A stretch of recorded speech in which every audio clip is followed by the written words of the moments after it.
Hello from AxiomSpace Mission Control in Houston, Texas. I'm Sonia Gavan-Carmaquet. Today is Flight Day 7 of the Axiom Mission 2 currently underway on the International Space Station. Earlier this week, John Schaffner, Ali Alkarni, and Rayana Barnawi spoke with students all around the world using a ham radio through a program called Amateur Radio on the International Space Station, also known as ARIS. Hotel Zulu 0 ISS, this is Hotel Zulu 1, so the amateur radio, how do you copy? Because the space station is traveling at 17,500 miles per hour around the Earth, the crew only had a few minutes to answer Saudi students' questions. This is the first time the Saudi call sign HZ0ISS has ever been used on the International Space Station. The Ax-2 crew had a busy day today executing payload operations and outreach engagements. Here is a remarkable video from the cupola looking out at the Earth. Rayana recorded this as the ISS approached the Red Sea. John also shared a view from inside the cupola as he enjoyed a moment just hanging out with the world as his backdrop. And here is a shot of Peggy and Rayana tackling the DNA nanomaterials payload, with Rayana once again operating inside the Life Sciences glove box, working as the hands and eyes of the research team on the ground. Finally, Ali tests out the EEG device to discover the effects of microgravity on the electricity of the brain. Beyond that, Peggy performed the AxiomSpace Comm Systems tech demo. She also installed and operated two AxiomSpace stowage tracking and inventory system devices in the cupola. John performed another round of exercises in the MIT skin suit and did an outreach event with the Odyssey's scholarship program. Ali and Rayana also participated in an outreach event with Saudi school children. Clearly, our crew has been working with a variety of payloads this week, some of which require various test iterations over multiple days. One of those is the Gravity Loading Countermeasure skin suit. This is an intravehicular activity suit for astronauts that has been developed to simulate some of the effects of Earth's gravity by providing vertical load on the body, from the shoulders to the feet. The goal of the MIT study is to characterize the skin suit and its physiological effects on the body during a short-duration low Earth orbit mission. In today's show, AxiomSpace Chief Scientist Dr. Lucy Lowe talks with Deva Newman, Director of the MIT Media Laboratory. Hi, Deva. Thank you so much for joining us today. Really excited to hear about some of the research for the MIT Skin Suit project today. So tell me a bit about what is this skin suit that we've heard so much about?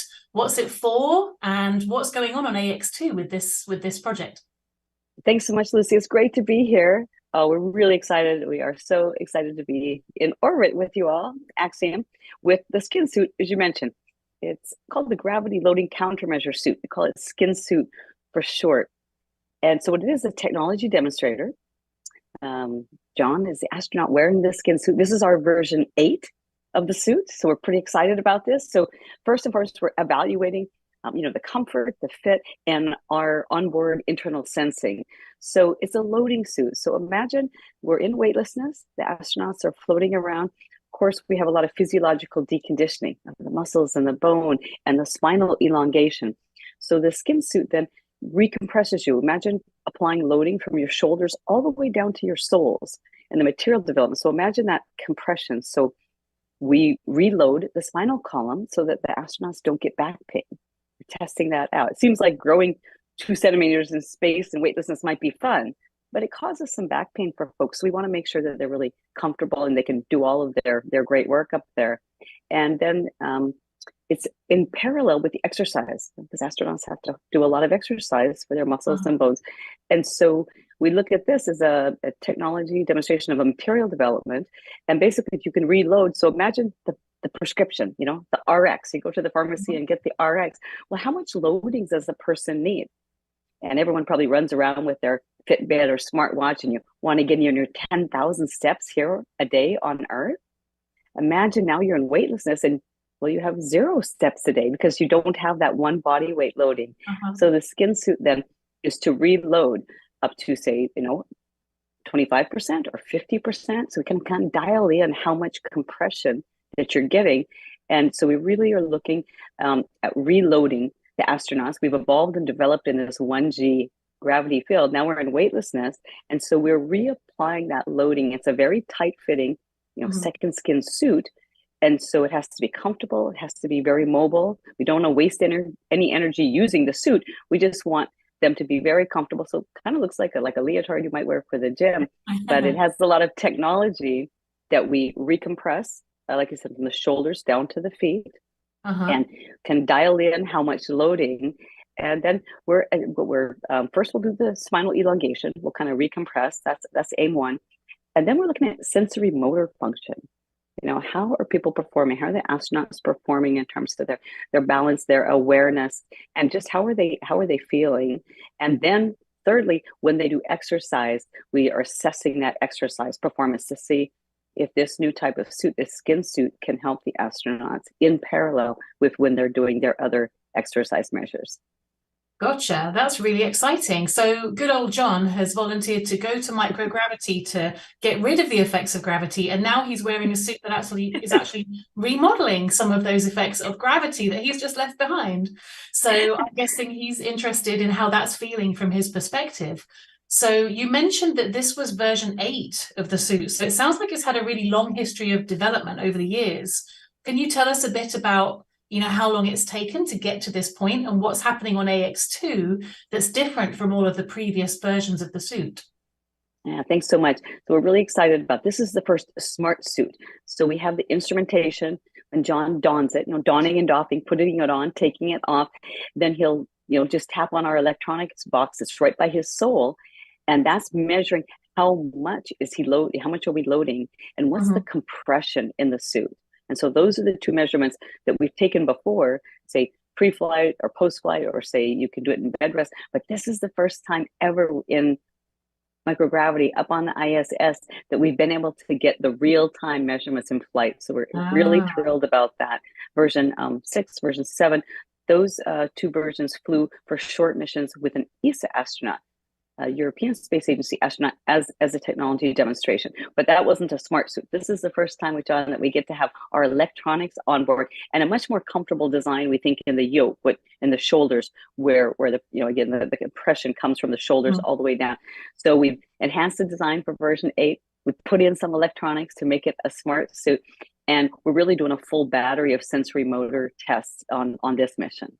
Okay, so tell me a bit about what some of those tests are. So I know that John has probably got his space legs by now and he's maneuvering fairly well up in microgravity, but what kind of exercises are actually being done in the suit? And then you mentioned the sensors as well that have been incorporated to make it a smart suit. So what kind of sensors are those?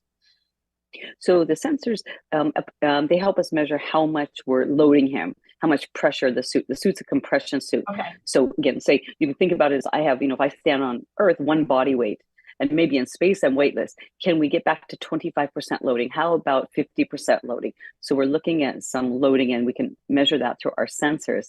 The kind of the sensory motor performance, great. We're having him do different motions. He's bending down. He's always telling us subjectively, is it comfortable or not? So there's a lot of subjective questionnaires as he goes about. But then he performs exercise as well. And so as he exercises in the suit for us, then we are really taking those measurements in real time while he's using the suit. Wonderful. So he's really bouncing around up there and getting a bit of a workout while he's up there, while he's testing the suit as well. So has he been able to tell you yet how comfortable it is, or has he been able to give some feedback on, oh, it pinches a bit here, or this sensor sticks in a bit there? So first we had a session that he didn't have the suit on. So that's our control session. And he went through the exercises, and we checked everything out. That went really well. And just actually this morning, it's very early at 4 a.m. I guess it was for us, at least here in Boston. We just had the first skin suit run. So he donned it. It was a great run. He put it on, said it was comfortable. He went through all the motions. We have 3 different specific aims. Again, first he's just evaluating and characterizing it. Is it comfort? But then we get into the science of it, and then we really do some measurements where we'll measure and take a look at that spinal elongation. Again, he can tell us subjectively how he's feeling, but then we'll have the quantitative data to back it up when we get the data back from the flight. And then finally we have him do some more kind of more full body motions, if you will, and some exercises. So that's where we can really tell sensory motor, how are his muscles and bones doing, and how about his posture control, and how is he feeling during all of those movements as well. Great. And so very quickly, just to round out, I'd love to hear, do you think there's some utility for this suit back down here for us on Earth somehow, maybe patients with musculoskeletal disorders or back pain? Absolutely. So I want to give a shout out to my wonderful PhD student, Rachel Belisal, who's been, the brains behind this, and this is her PhD, and she's a biomedical engineering student in a Harvard MIT Health Science Technology program, and that's the whole point of that program. We get to fly something in space. What an opportunity! But we're really interested in compression garments for people here on Earth. Just real quickly, it might be, you might know compression stockings when you fly, things like that. That's where some of our technologies come to bear.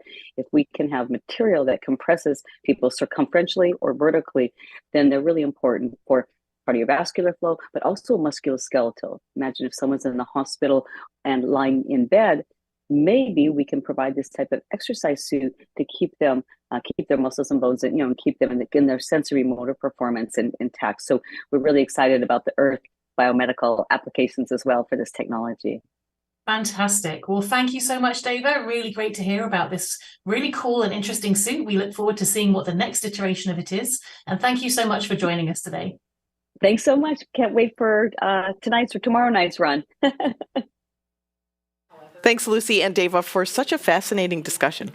Tomorrow we'll be featuring a conversation between Dr. Lowe and Dr. Catriona Jameson of the Sanford Stem Cell Institute. They'll be talking about the cancer in low Earth orbit studies that our crew are involved in, which is a follow-on project from the science conducted during the Ax-1 mission. As we wrap up today, we wanted to highlight a creative endeavor AxiomSpace is exploring with digital art. Over the course of this mission, AxiomSpace 3 has been releasing digital collections from artists on our Web3 platform.